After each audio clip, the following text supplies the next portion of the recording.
If you clicked on this video, you probably think that to make 10K, 20K a month with YouTube, you need a huge YouTube channel, lots of subscribers, lots of views. But what if I told you that last month I made over $25,000 with a tiny YouTube channel that has less than 3,800 subscribers in total? I think there's a big misconception between what people think they need to make money on YouTube as opposed to what they actually need. See, the thing is, most creators think that the path to success looks something like this. Lots of views, high average view durations, all these metrics, CTRs, like high CTRs, good thumbnails, any retention tactic to keep the audience watching, to keep them hooked, all these different things, and anything to maximize watch time and views. This is kind of what I see on YouTube. This is pretty much all the generic advice that I see all the time. But this advice is only good if you want to do something on YouTube and it's become famous. If you're trying to get clout, become famous, have lots of views, like a big follower count, sure, then you should optimize for retention, entertainment, views, CTRs, all that stuff. But if you want to make money, this is terrible advice, and I'm going to show you why. So let me show you an example of what I mean. About a few weeks ago, I was on YouTube and I came across this creator, and she has 94,000 YouTube subscribers. She got 247,000 views in the last 30 days. And in the video that I was watching, she was explaining that she makes about $6,000 a month with her YouTube channel. This is what she's doing full time. And so this is her revenue. Now let's compare this to my own YouTube channel. And by the way, I blurred her channel out of respect for her. I'm not trying to bash any creators. I'm not trying to talk shit. I'm just trying to educate, show you guys kind of what I found along my journey. I'm going to show you this in comparison to mine. So her 94,000 subscribers, mine way smaller, 3,700 subscribers.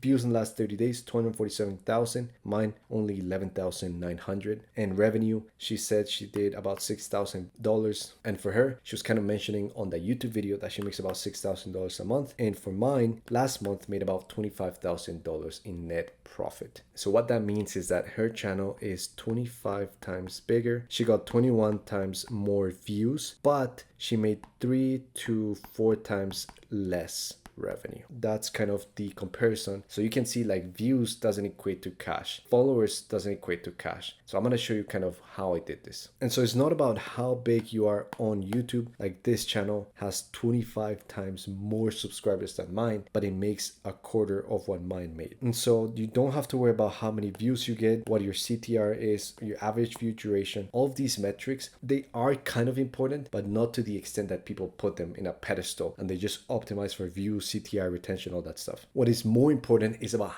how you monetize your YouTube channel. This is the channel that I was talking about, 3,700 subscribers, not much in AdSense whatsoever, but it made 25K with the business through Stripe. This makes over 20K plus, only 3,700 subscribers. I have never gone viral on this channel, and I'm creating content that is micro-targeted with niche views. And so kind of here's 5 mistakes that you might be making if you're a creator right now, and I'm going to show you how you can fix them. So mistake number 1 is most creators think that the way to make money on YouTube is through AdSense. And so the way I kind of think about it, I've talked about this in a couple other different videos, but it's like imagine cutting grass with a pair of scissors. Sure, it works, kind of gets the job done, but it takes a lot of effort and it's going to take you a long time to cut the lawn with a pair of scissors. So you can see right here, my YouTube channel, $160 is kind of what I did with AdSense. Now to compare that, if you stack a business on top of it, which is kind of how I've been running my YouTube channel, a business with a micro YouTube channel to drive traffic to that business, I was able to generate $20,000 in a single month. And so that's the equivalent. Now I'm cutting grass way more efficiently, more effectively with a big lawnmower. These two methods are completely different. And so if you're a creator and you're trying to optimize for AdSense, you might be using the wrong vehicle to monetize your channel.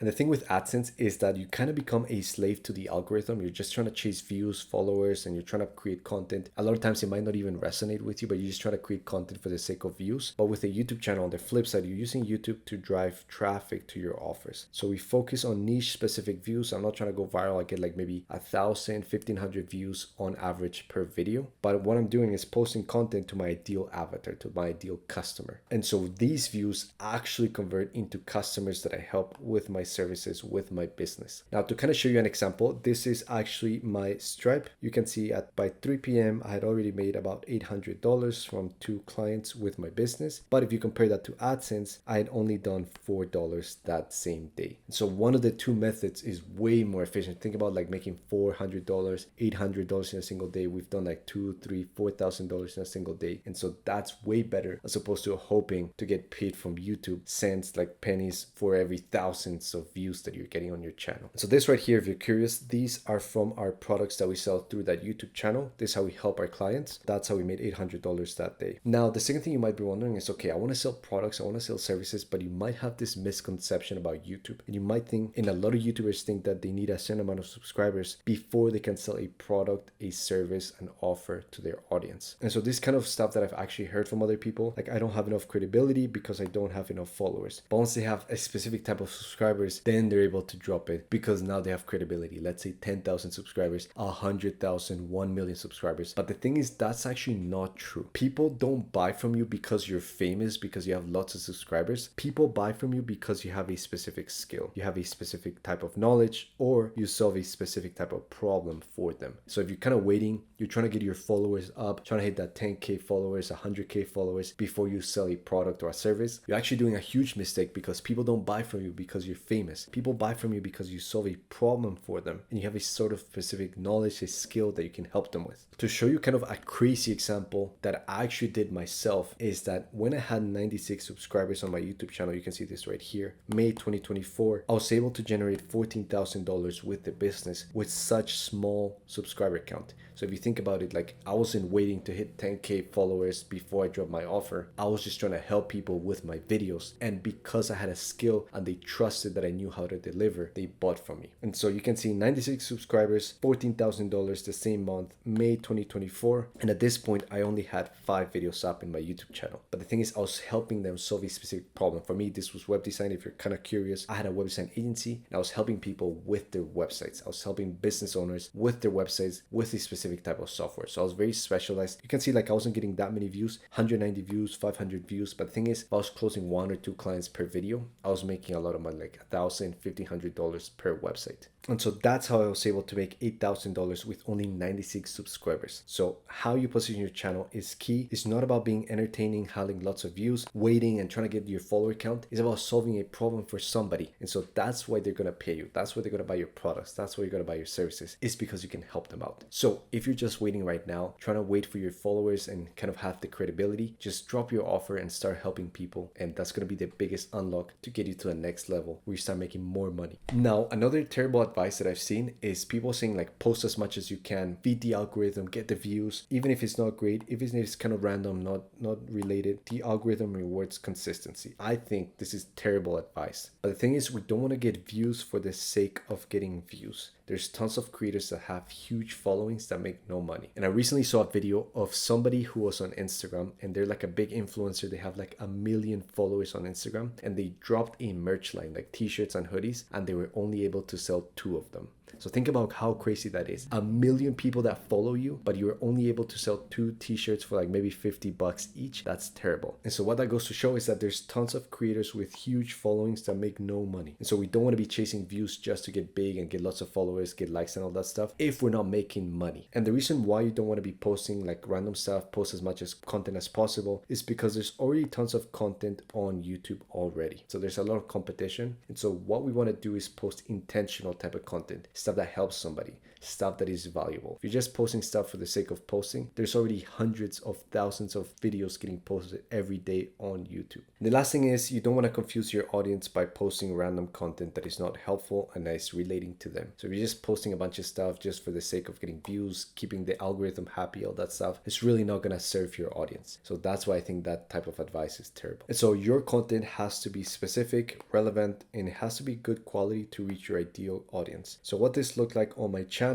was just content about helping business owners with their websites. Very specific, like 300 views, 700, 1.3K, 2.5, but it was very specific. It was actually relevant to my subscribers, to my followers, people that wanted to watch that type of content. It was actually relevant and it was very helpful. It was helping them with their websites. And so YouTube rewards quality content that is consistent with your channel. And so not just posting a bunch of stuff, but posting stuff that is relevant, that serves your niche and that helps your clients. And so what this looked like for me is I was posting about once a week or every other week. So like I was kind of consistent. I think consistency matters, but I was providing specific value around web design. and I was helping business owners with their websites. And even though my videos were getting low views, they were converting at a really high rate compared to broad videos with higher views. Now, the fourth mistake that I see a lot of creators make is that they want to build like the perfect product before they launch it to their audience, a fully finished product. But let me tell you why that might be a mistake. So whatever product you're thinking of launching, like let's say it's a digital product, our offer, mentorship, coaching, community, a template, whatever that is, let me show you there's a better way of how you can release this to your audience. And so what I did when I was just starting my YouTube channel and I wanted to launch a product is I launched one of my products with an MVP. Now, if you don't know what an MVP is, it's just a minimum viable product. So it's just a product at the most basic level, and it's not fully finished, it's not perfect, but you're just trying to launch it as quickly as possible to test to see if people like it and to get feedback. And the key here is I was able to release this Notion template, and we went from idea to minimum viable product as quickly as possible because we want to test it, because we want to launch on a YouTube channel and find out if people actually like it. Why this works so well for us is we created this MVP and we released it on our YouTube channels, and this enabled us to go to the market very quickly. We tested to see if there was good demand for it, and we got feedback from our first few clients. Now you might be thinking, okay, but why should I drop a product that is not fully finished to my audience? Like, would that help them? Let me tell you why it's a win-win for your audience as well. So because it was an MVP, we launched at a lower price since it wasn't fully built out. And so for our first few customers, they bought in at a very cheap price. Now, something I've also seen with other creators is they launch an MVP and they offer some sort of special bundle deal for the first few clients. So this also incentivizes your audience to get a better deal, which is great. And also, once we finished the testing phase, the MVP, we actually started building out the product, making it way better, this Notion template. And so for our early customers that bought in, they locked in that very cheap price and got all the benefits of the product as it got better over time. So right there, you can see it's a win-win. We're testing demand. We're dropping a product much quicker that's not fully finished, but as we get better, as we build the product, those early customers that bought in, they locked that price and they got all the benefits as opposed to the guys that had to pay more for the same product. And so what that looked like with that specific digital product is we dropped our MVP at $97. So this was very cheap. We released it at $97. And as we started building more tutorials, more stuff, this were like website tutorials, that kind of stuff, we increased the price, we doubled it